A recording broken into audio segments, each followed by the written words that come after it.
My name is Black, and today I want to share my journey of becoming a fluent English speaker. Learning English was not an easy task for me. It required patience, determination, and a lot of practice. This in-depth article will provide a detailed account of how I mastered the English language, offering insights, techniques, and experiences that helped me achieve fluency. Like many language learners, I faced difficulties in the beginning. Pronunciation, grammar, and vocabulary were challenging. I lacked confidence, and every time I tried speaking English, I felt nervous. In this chapter, I will discuss my early experiences, including embarrassing moments and how I overcame my fear of making mistakes. The key to learning any language is motivation. I started by setting realistic goals. My main objectives were to be able to hold conversations with native speakers, to improve my pronunciation, to become confident in expressing my thoughts in English. Setting milestones and tracking progress helped me stay on course. One of the biggest turning points in my journey was realizing the power of immersion. To truly learn a language, one must be surrounded by it. I started consuming English content, such as movies and TV shows, watching with subtitles first, then without, books and articles, reading at different difficulty levels to expand my vocabulary, music and podcasts, listening to English songs and discussions helped me improve comprehension. To become fluent in English, I needed to practice speaking regularly. I found language partners, joined conversation groups, and even talked to myself in English.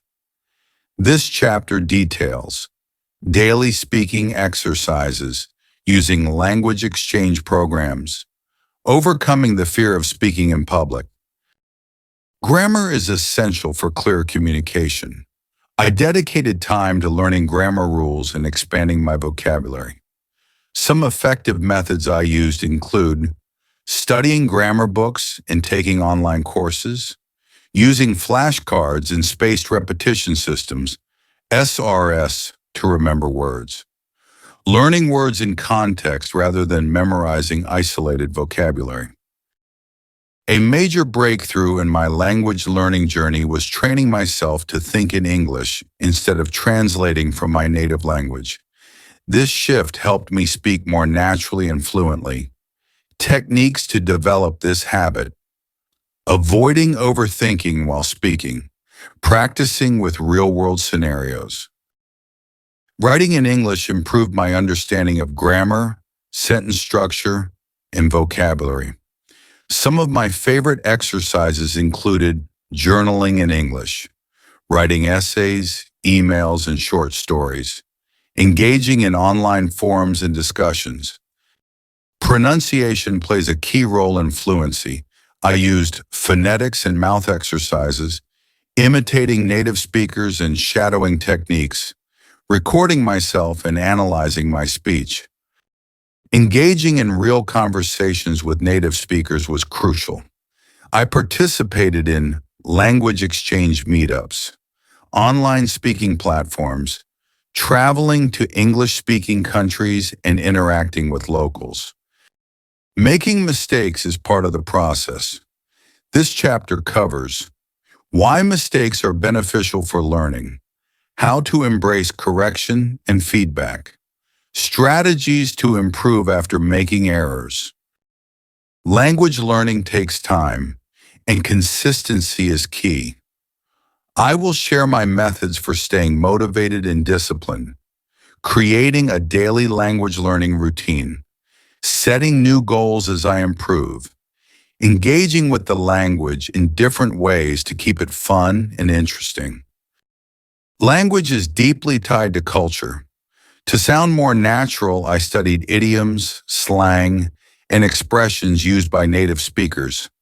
Some methods I used include watching interviews and stand-up comedy, studying how people use informal and formal speech in different situations, learning about cultural references that influence language use, Understanding native speakers at full speed was challenging.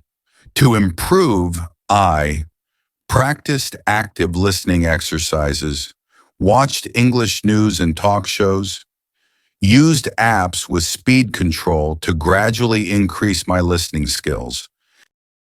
To refine my writing skills, I practiced using advanced sentence structures and connectors, learning about different writing styles, formal, informal, academic, professional, writing blog posts and social media captions in English.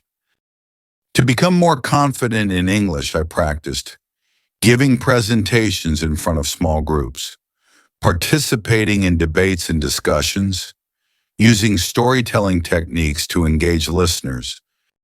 My journey to fluency in English has been rewarding and transformative.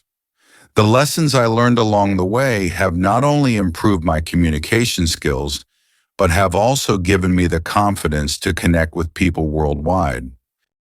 For anyone learning English, my advice is simple. Stay consistent, practice daily, and don't be afraid to make mistakes. The more you engage with the language, the faster you will improve. Keep pushing forward, and fluency will come naturally.